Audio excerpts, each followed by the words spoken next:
fellow educators, welcome to EduTalk Collaborative Conversations, the show where passionate educators converge to talk about all things teaching.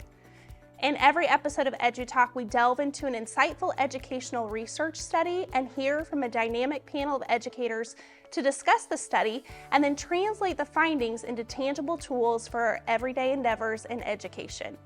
I'm your host, Jeni Langfeld, and I can't wait to share this episode's study with you and introduce you to today's panel of educators joining me here on set at KPAO Omaha Community Television. I'm thrilled that you're joining us today, and I believe that together we can transform education one conversation at a time. So without further ado, let's delve into this episode's educational research study. In the current educational landscape, students interact extensively with digital text. Traditional textbooks have been largely transitioned to digital formats, and standardized testing is predominantly conducted on computers. Ask any teacher and they will tell you that this shift presents unique challenges in fostering deep engagement and cognitive processing among their students. So let's imagine, what if we had a simple yet effective way to help students engage with these texts on a deeper level? Enter graphic organizers. They're more than just tools for keeping information organized. They also help students link different ideas, concepts, and terms together, making learning more fun, easy to understand, and memorable.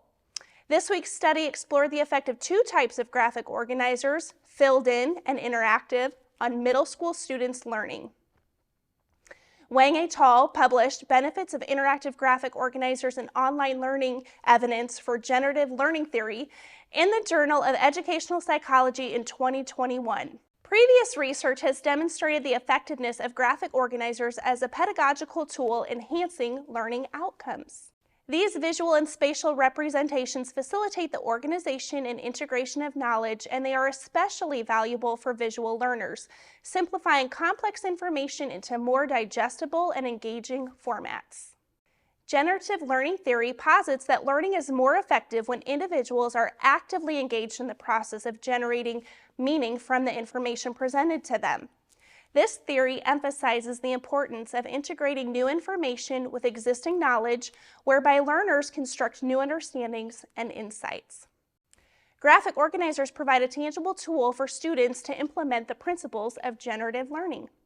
By engaging with and filling out graphic organizers, students are actively attending to relevant information, organizing it into a coherent structure, and connecting it with prior knowledge.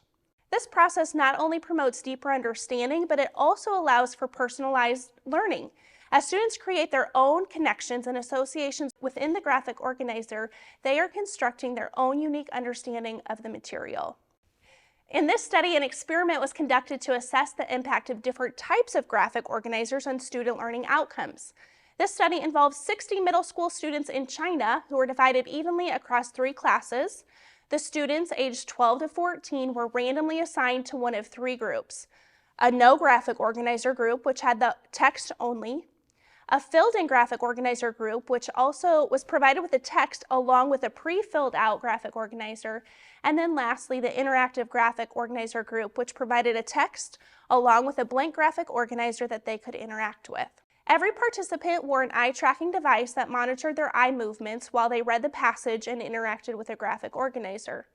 Following this, they completed a retention test that involved fill in the blanks on factual information and a comprehension test that required students to write a summary. The study meticulously analyzed these outcomes to gauge the effectiveness of graphic organizers in enhancing learning and comprehension. The empirical findings of this study demonstrated that integrating interactive graphic organizers or filled-in graphic organizers into online text lessons significantly enhances learning outcomes for students when compared to the no graphic organizers. Specifically, when you add in the interactive graphic organizer to the lesson, it was found to improve both retention and comprehension outcomes more effectively than the filled-in graphic organizers or the no graphic organizers. The utilization of interactive graphic organizers led to increased engagement with the learning material and was linked to higher levels of student satisfaction and perceived ease of learning. While filled in graphic organizers also improve retention and comprehension compared to no graphic organizers, the interactive graphic organizers outperformed the filled in graphic organizers in fostering comprehension, highlighting the added value of interactive elements in a learning tool. In summary, we've explored an enlightening study highlighting the effectiveness of graphic organizers in the digital learning landscape. The research showcases how both interactive graphic organizers and filled-in graphic organizers significantly enhance learning outcomes when compared to text-only methods. Notably, interactive graphic organizers with their interactive features stand out for their ability to deepen learner engagement and comprehension. Up next, our panel of dynamic educators will discuss the implication that this study has on our everyday practices in education. Stay tuned, an insightful conversation awaits.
Please note that the opinions and views expressed by the host and panelists on this show are their own and do not necessarily reflect the official policy or position of their employers or affiliated organizations.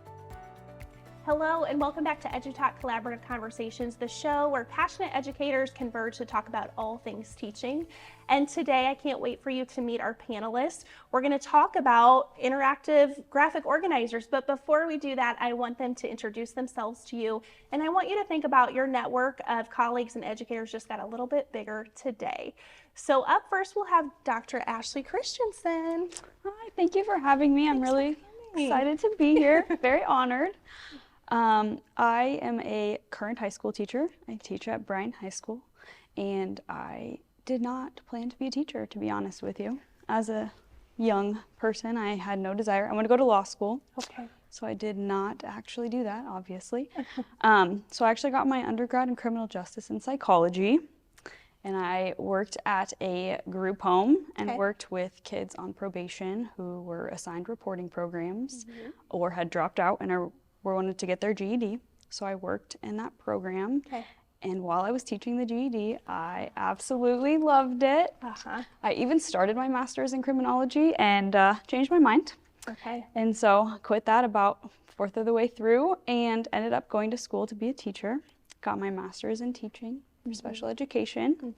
And from there, I have been in multiple roles. I worked as a middle school behavior teacher, as it's a behavioral program, and then I did a couple years there, and now I'm at the high school and I get to teach math and English, and I teach ESL as well, practicing my Spanish every day. It's very exciting. So yeah, it's been quite the journey, and it's definitely unorthodox. I did not know that about your history. So you were on one side helping kiddos, and now you're on the other side. And how long have you taught then? This is my 9th year. Okay. Yeah, 9 years. Very cool. Okay. And then we have with us Tanya Santos today, and this is actually my inaugural meeting with you too. So thank you so much for being here. I can't wait to learn about you. Tell us. Yeah, absolutely. So I am currently the director of the Training Institute for Project Harmony. Okay. I started out as a teacher, and I knew at a very young age, because of my grandma, she raised me, She was very much my hope champion, and she taught me at a young age to really be able to acknowledge your strengths and talents, and she would call them out in me. You're so good at reading books to little kids. You're such a good reader. You're such a good leader for your siblings. I think you would be a fantastic teacher. And as she called out those blessings or callings on my life, then I started to kind of listen to her a little bit. I made goals to become a teacher. I had the agency or the belief that I could do that because she believed in me. And then I had pathways to get there. What I didn't understand was, being a person of color in rural Nebraska, that there were going to be some barriers that came up against me, and there would be things that would get in my way of my pathways. But I had amazing women along the way, from my grandmother to my auntie to teachers, Mrs. Ostergaard, shout out to my kindergarten teacher, that believed in me and showed me that, that route didn't work, but this one might, and you can overcome that. They gave me different pathways and taught me how to have hope in myself, and I became a teacher. Most of my school education where I was a teacher was in Omaha Public Schools. Okay. I started out teaching kindergarten, which is one of my absolute favorite grades. But over the summer, I tried to teach a different grade every summer so that I knew more about every grade and every content area. And then I decided if I could have such a big impact on the students in my classroom, I wonder what that impact would be like if I was a principal or an administrator, because then I could impact more students, more families, more staff. And I just started praying about it, ended up going back to school and getting my master's degree, and started working as an administrator. Shortly thereafter, I became summer school principals. I was an executive director of early childhood programs, different ones in Lincoln and Omaha and Iowa. And then right before I came to Project Harmony, I was a principal at a private parochial school.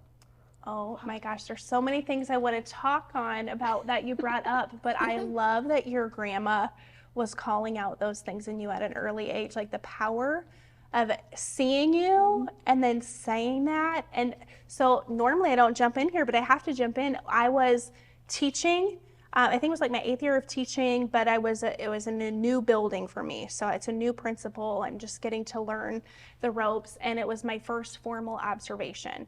So she comes in and does the observation, and then at the end of the observation, she says, Jeni, has anyone ever told you you're really good at this? And then she tells me, and I was like, no one has ever told me that. But the fact that someone paid attention, she could have kept it to herself and then told me, it made me want to go back to my classroom and tell the students all the things I saw that they were good at. And then I wanted to do that for teachers too, because it's so powerful. It really is. Your words have power to speak life or death, right, into somebody. And as educators, we want to speak life. We want to call it those blessings. We want to instill hope in the children, because they're going to be the ones that are here when we're gone. Yeah. Yeah. Oh, I love it. Okay, so the article that we read was about graphic organizers, which is a mouthful when you say it about 500 times. Interactive versus filled in versus non, and it was a whole lot. But the takeaway from it was that the interactive graphic organizers had more benefits for students. Okay, so I think I'm starting with you, Tanya, I guess. Okay. Given the research suggests that these can increase retention and comprehension in students, what do you recommend for educators to either introduce these or integrate them into the tools that they use in their classrooms? Well, after reading the article and also just reflecting back on my own experience as a teacher, but also a teacher and trainer of others, I realized that I don't think there is a good lesson without a graphic organizer. Whether it is interactive or if it's one that's already filled in, I feel like it's so crucial to be able to move the learning that we're doing when we're reading a text, whether it be online or in person, from our short-term memory to our working memory to our long-term memory, and from abstract to concrete. And the best way to do that is with a graphic organizer. Yeah, it allows you to really make connections. Yes. Otherwise, it's just print on a page. Yeah, Exactly. forces you to wrestle with that. Absolutely. So, okay, so Ashley, based on your experience, what types of organizers or interactive tools have you found to be most effective when you're trying to foster critical thinking and comprehension in your students? So as a special education teacher, graphic organizers are like our Bible, we'll call it. Yeah. It's what we live, breathe, and die by. We use them in every subject. And honestly, we use them, it's probably the first thing that almost every special education teacher puts on IEPs, so individualized education plans. It's one of the first things we put. Because you're right, it does. It fosters so much knowledge just by, it organizes it. It gives us a plan, and it tells us what we need to understand. And so the ones that we use the most, I think, are things like Venn diagrams and concept maps. Concept maps we use a lot at the beginning in every subject, because it gets you, it gets us to understand as teachers what our students are understanding about the content or the topic that we're talking about. So if it's on a math concept, even like addition, what do you guys know about addition? And then you could come up with, it could be anything. It'd be like, how much money I have to, 2 + 2 is 4. So it just gives us such a wide range to understand where they're at with the content that it's just a guiding force for us as teachers. And so it's one, a starting point, and it's an end point. Like, what did they gain from this? How can they structure what they know? Another one we use a lot is the KWLs. What you know, what you want to know, and then what you've learned. And so like seeing the progression in that and over time is awesome. And so they're used in every subject. And now even our textbooks are online a lot. And so every online textbook has the option to fill those in. And so you can pull information from those textbooks directly from the text onto that graphic organizer. Beautiful. And they have filled in ones for you. They have examples. They show you on the online resources how to use them, which is awesome too. I personally am a pen and paper type person. Me too. So I like the pen and paper. But as teachers, we use those every day. I think we start every lesson. I don't know in math or in science, even social studies, English, that I don't think there's a subject that I haven't used one in. Yeah. In my career, to be honest. Love it. Okay, so I think I asked that. I clearly got these out of order. Okay, so I love this question though. Okay, so Tanya, in your new role, or your current role, you are training adults, and probably as an instructional leader in your previous role, you were doing professional development for adults. How have you, or how could you imagine using graphic organizers for adults to help them solidify the learning that you're giving them? Yeah, I don't even think it's imagined. It's how do you do it? It's a necessary part of what we do. Love. And so I think the first thing that we do is when we're designing a lesson or a training, we think about the content. And the content is the first thing that we think about. And once we have that content, that objective that we want to be learned, then we start thinking, okay, well, what do I want the thinker to be thinking about? What do I want them to be learning? And that helps us to design the graphic organizer based upon that. And so it might look different depending upon the content and on the learning.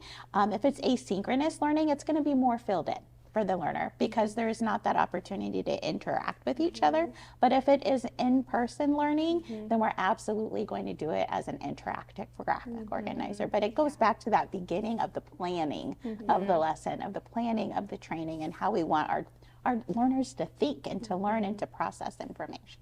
I love that question. What do I want them to be thinking about? Yeah. And when us as the educator take the lead on doing the thinking for students, we're robbing them of the opportunity to transfer that knowledge from working memory, if it's even there yet, to long-term memory. Yeah, so good. Okay, Ashley, my last question for you is, how has using graphic organizers influenced engagement in your students? So engagement's really based on buy-in and their confidence in using it. So I think, and my experience and what I've read, even on the article, is that to get them to use it and to engage in it, it has to be taught. It has to be scaffolded. It has to be modeled. And then we have to use it. We have to practice it. Doing it once is not going to get them to be confident enough to do it by themselves and to really engage their learning in that way. And so the more repetition we have with using a variety of graphic organizers or any type of learning tool, the more that we use it, the more that we model it, and the more that we as teachers are utilizing it as a teaching tool in front of everyone, in front of our colleagues, in front of our students, it's going to be one of those things that becomes second nature, and they are engaged in it, and they're willing to do it. And also I feel when they're able to do it in a way that makes sense to them, like letting them choose, like we have a whole pile in my classroom full of them, and so they get to pick which one they want to use on what we're learning or what they're reading. And so I feel the more that you give them the opportunity to use it as a choice, choices are huge, especially in high school. Very stubborn. Huge. Even in middle school, when I taught middle school, it is a huge engagement piece because they're choosing it, it's their choice, and they know how to do it. They've seen us do it. They've learned from them already. And so it's just one of those things that becomes second nature, and then they're always willing to do it because they feel confident in their abilities, and they feel confident they're going to learn the material well enough to do well on the next test or exam, project, even papers. Like we use them every day to write papers, and so it's just such a great learning tool for them to stay engaged because they know how to use it and they feel confident in doing it. You said so many good things, especially that we can offer a tool to students, but if we haven't taught them how it's going to benefit you and how to interact with it, we're not helping them at all. And then also choice is so powerful. So once you've given them multiple different ways, giving them the opportunity to choose how then they engage with that is awesome. Okay, so because educators are human, we're just going to do a quick fun round of if you could live anywhere in the world, where would you choose? I can answer that one. Okay, you go. I would choose the Maldives. I'm a huge scuba diver, and so it's supposedly one of the best diving sites in the world. I've never been, but hopefully it's my to-do list for sure. Oh yes, absolutely. Okay. You're a diver and you've been a swim coach. I have. So, I love swimming as well. Okay. Maybe you can teach me how to swim because I need how to swim. But my dream vacation would be somewhere by the water, so I kind of need to learn how to swim. I read in a book or an article that there's this place called Turtle Island. I don't know if it's real or if it's not, but the water is like so clear and it has these reflective properties at night. So that would be my dream vacation. And of course, it wouldn't be perfect unless my family was with me. Yeah, absolutely. I love that. Yeah, so fun. Okay, so we're gonna shift our focus to the future of education. So as you think about what's on the horizon or what's next, what are you most either excited about or hopeful for our educational future? I'm really hopeful that we can encourage more people to become teachers. I love teaching. Like it's my joy, my passion, I enjoy it. I could do it every day, all day and be okay and thrive. And so I hope in the future that we just have more people that love it as much as I do because it really is just so powerful and so awesome. So I guarantee you've had students who have seen you and go, wow, she loves what she does. I want to do that. I hope so. Yeah. A lot of them reach out after they graduate, which is fun. That is fun. Yes, I do love it. I love it a lot. I love it. Tanya, what about you? Yeah, I would kind of back up what you were saying in the fact of I feel a little bit sad right now because the current state of education, we're losing teachers. And there's many reasons for why that may be. But a big part of it, I think, is because having to shift focus during the pandemic and learn how to do things so quickly caused a lot of stress.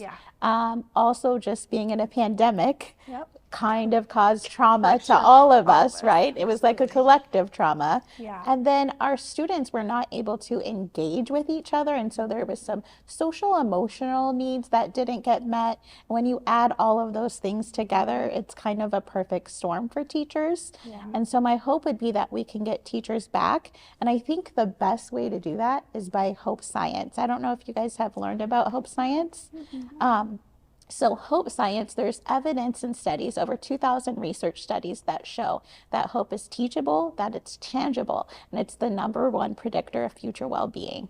And so if you can learn, and it kind of goes back to what I was saying about my grandma, hope is having goals, the agency that you can believe and have a brighter future than you do today, and having multiple pathways to get there. And I think our educational system has lost a little bit of hope. So we need to instill that hope within them and our future, so that we can get back to where we need, and having classrooms full of teachers that are full of hope and want to be there. And then the children and the youth and the adult learners can also be those hope champions. And I'm excited about what that possibility brings with this whole new study on hope science. Oh, I love it. And I hope that you got something great out of this conversation. It could be about a specific graphic organizer, or it could just be about our hope for the future. And we're winding down the conversation, but the conversation isn't over. We would love to invite you to be a part of this conversation, and you can do that a couple of different ways. You can just put your comments right in the YouTube link there, or we have an online platform called Empowered Educators that we would love to engage with you there. And I hope that you heard something today that you'll take back and have a conversation with one of your colleagues about something in the study or just something you heard today. If you are a passionate educator who would like to share their own perspectives and insights, I would love to have you here on set here at KPAO in Omaha. So you just need to scan that QR code and let me know who you are and what you're passionate about.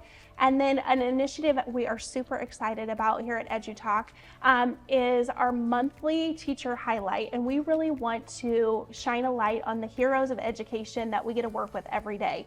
There are so many people doing amazing things in education, and we just need to let people know what they're doing. So if you know someone who is making a difference, you can nominate them and we will recognize them. We will go out in the field and we'll capture some video with them and we'll recognize them, and then we'll feature them on a future episode. So please go do that. And in the meantime, thank you for serving in education, and I hope to see you next time here on EduTalk.